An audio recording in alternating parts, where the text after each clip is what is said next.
పశ్చిమాసియాలో ప్రస్తుత పరిస్థితి ఏంటి? యుద్ధం మరింత ముదురుతుందనేటువంటి సంకేతాలు నేరుగా బాహాబాహి పోరాడేటువంటి పరిస్థితి ఉంటుందని చెప్పనే విశ్లేషణలు వినిపిస్తున్నాయి. మరోవైపు భారతదేశంలో అత్యవసర పరిస్థితి, దాదాపు లాక్డౌన్ వాతావరణం వస్తుందనేటువంటి ప్రచారం కూడా హోరెత్తిపోతుంది. దీనిపైన విశ్లేషణ చూద్దాం, వాస్తవ పరిస్థితులు ఏంటో తెలుసుకునే ప్రయత్నం చేద్దాం. మనతో పాటు ఏపీ బీజేపీ అధికార ప్రతినిధి పెద్దిరెడ్డి రవికిరణ్ గారు ఉన్నారు. రవికిరణ్ గారు నమస్తే. సార్ కేశవ్ గారు, మీకు సుమన్ టీవీ వీక్షకులందరికీ నమస్కారం అండి. రవికిరణ్ గారు, ఏంటి అసలు యుద్ధం పరిస్థితి ఏంటి? అందరూ అనుకున్నారు ఒక మ్యాక్సిమం అయిపోయింది ఇంకా అనుకున్నారు. బట్ రోజు రోజుకి కొత్త కొత్త టర్న్స్ ఉంటున్నాయి. దేశం అంతా నిన్న మొన్న పెట్రోల్ దొరకదు అనేటువంటి ఆందోళన, గ్యాస్ ఉండదు అనేటువంటి ఆవేదన, ఇవన్నీ కనపడ్డాయి.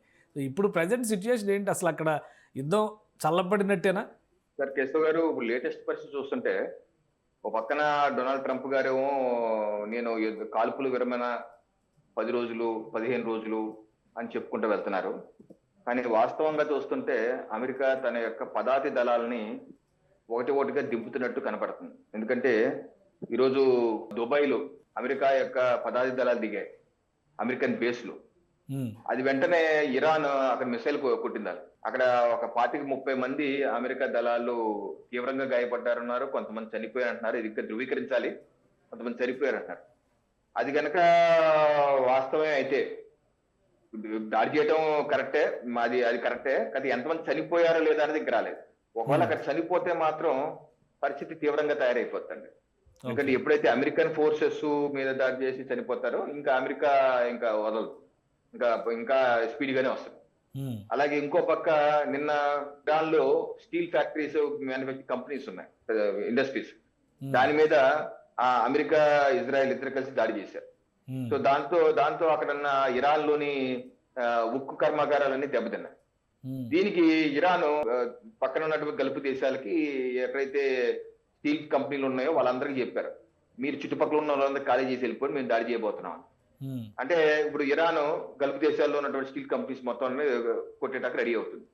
సో ఇప్పుడు పరిస్థితి చూస్తుంటే పరిస్థితి చాలా క్షణానికి పెరిగిపోతుంది. ఇది పెరిగే రకంగానే కనపడుతుంది కానీ తగ్గే రకంగా కనపడలేదు. అందుకనే ప్రధానమంత్రి నరేంద్ర మోడీ గారు కూడా అంటే ఎయిర్ స్ట్రైక్స్ సగం ముగిసిపోయింది, లేదా ఎయిర్ స్ట్రైక్స్ టైం అయిపోయింది, ఇప్పుడు డైరెక్ట్ బాహాబాహి యుద్ధం ఫేస్ టు ఫేస్ వార్ జరిగేటువంటి పరిస్థితి ఉంది. ఆల్రెడీ ఇరాన్ కూడా 10 లక్షల సైన్యాన్ని రెడీ చేసింది. ఇలాంటి వార్తలన్నీ వస్తున్నాయి. ఎంతవరకు నిజం ఉండొచ్చు? అమెరికా రిస్క్ తీసుకుంటుందా ఆఫ్ఘనిస్తాన్, ఇరాక్ ఎక్స్పీరియన్సెస్ తర్వాత? ఎయిర్ స్ట్రైక్స్ చేసి ఆ దేశాన్ని బెదిరించి లొంగ తీసుకుంటాం ఓ పద్ధతి. అది 4 రోజులుగా చేశారు. చాలా స్ట్రైక్స్ చేశారు, అనేక స్థావరాలు చేశారు. అలాగే అధ్యక్షుడు కూడా కమాండ్ ని చంపారు, ఇవన్నీ చేశారు. అలాగే నేవల్ కమాండ్ ని అందరూ చంపుతారు. అయినా సరే ఇరాన్ IRGC లొంగట్లేదు. వాళ్ళు ఇంకా ఎదురుదాడి చేస్తున్నారు. హార్మోజ్ జలసంధిని పట్టు ఇప్పటికీ కంటిన్యూ చేస్తున్నారు, ఏమాత్రం లొంగట్లేదు. సో ఎయిర్ స్ట్రైక్స్ వల్ల ఇరాన్ లొంగదు అన్నది సుస్పష్టం అయిపోతుంది. ఇంకా లొంగాలంటే ఇంకా పదాతి దళాలే దిగి బాహాబాయికి వెళ్ళాలి. బాహాబాయికి వెళ్తే అది ఒక రకంగా ఒక ప్రపంచ యుద్ధానికి దారి తీస్తున్నారు. ఎందుకంటే ఒక్కసారి కనుక పదాతి దళాలు ఇరాన్ వైపు అడుగు పెడితే ఇరాన్ కి మద్దతుగా ఉన్న హౌతీలు గాని, హెజ్బుల్లాలు గాని, లెబనాన్ లో ఉన్న వాళ్ళు గాని, వాళ్ళకి ప్రేరేపిత ఉగ్రవాద సంస్థలు ఏదైతే ఉన్నాయో వాళ్ళందరూ యాక్టివేట్ అయిపోతారు. యాక్టివేట్ అయిపోయి ప్రపంచ ఇది రెడ్ సీలో, ఎర్ర సముద్రంలో ఉన్నటువంటి అండర్ సీ కేబుల్స్ ని, అలాగే ఈ ఇంటర్నేషనల్ వాటర్స్ లో వెళ్తున్నటువంటి కేబుల్స్ ని అవన్నీ పేల్చేయటం మొదలు పెడతారు. అన్ని పేల్చేయటం మొదలు పెడితే ప్రపంచ వ్యాప్తంగా ఇంటర్నెట్ డౌన్ అయిపోతే వ్యాపారాలు, గూగుల్ లాంటి అందరు వ్యాపారాలు దెబ్బతింటాయి, అతలాకుతలం అయిపోతే ఇదైపోతాయి. అక్కడతో ఆగ్రాలు మిగతా గల్ఫ్ దేశాలు కాదు, ఇక్కడ ఇప్పుడు యుద్ధం దిగితే పాకిస్తాన్ కూడా దిగాల్సి వస్తుంది. ఎందుకంటే పాకిస్తాన్ కి సౌదీకి ఒప్పందాలు ఉన్నాయి కదా, వాళ్ళకి నాటో ఒప్పందాలు ఉన్నాయి. నా మీద దాడి చేస్తే నువ్వు దిగాలి, పాకిస్తాన్ వైపు నుంచి కూడా. సో పాకిస్తాన్ కూడా ఇన్వాల్వ్ అవ్వాల్సి వస్తుంది. సో పాకిస్తాన్ ఇన్వాల్వ్ అయ్యి మిగతా దేశం ఒక రకంగా ఒక ప్రపంచ యుద్ధానికే ఇది దారి తీసే పరిస్థితి, ప్రపంచం అతలాకుతలం అయిపోయే పరిస్థితి అయితే కనబడుతుంది. ఇప్పుడు మన పరిస్థితి ఏంటి? ఫస్ట్ అనుకున్నంత సులువుగా లేదు, మనకి కూడా చాలా హీట్ జనరేట్ అవుతుంది అంటున్నారు. నిజమేనా అది? ఎందుకంటే ప్రపంచీకరణ పరిస్థితుల్లో అండి, ప్రపంచంలో ఏ మూల ఏది జరిగినా దాని ప్రభావం ప్రతి దేశం మీద ఉంటుంది, అలాగే భారతదేశం మీద కూడా ఉంటుంది. అందుకే ప్రధానమంత్రి నరేంద్ర మోడీ గారు ఈ రోజు కూడా నోయిడాలో జరిగినటువంటి అంతర్జాతీయ విమానాశ్రయ యొక్క ఓపెనింగ్ లో చాలా స్పష్టంగా చెప్పారు, భారతదేశంలో కావలసినటువంటి చమురు నిల్వలు సమృద్ధిగా ఉన్నాయి, అలాగే LPG కూడా కావాల్సినంత ఉంది. కమర్షియల్ ఎల్పిజి కూడా 70-80% ఫ్రీ చేశాము. అయితే ఒకటే అపీల్ చేస్తారంటే ప్రజల్ని పానిక్ బయింగ్ ఏదో అయిపోతుందని చెప్పేసి అమిత్ షా గారు కూడా నేను చెప్పారు. ఏదో అయిపోతుందని చెప్పి మీరు ఇప్పుడు అన్ని కొనేసి స్టాక్స్ పెట్టేస్తే నిజంగా స్కేర్సిటీ నిజంగా కొరత వచ్చేస్తారు. అలా కాకుండా మీరు ప్రశాంతంగా ఉండండి. ఏ రోజుకి ఆ రోజు మీరు ప్రతిరోజు ఏ రకంగా కొంటారు. పెట్రోల్ ఫర్ ఎగ్జాంపుల్ 100 రూపాయలు కొట్టుకుని వెళ్తుంటారు సార్ రోజు. అలాంటి వాళ్ళు ఈ రోజు 1000 రూపాయలు కొట్టేసి పెట్రోల్ కొట్టి తీసుకెళ్లిపోతారు అనుకోండి.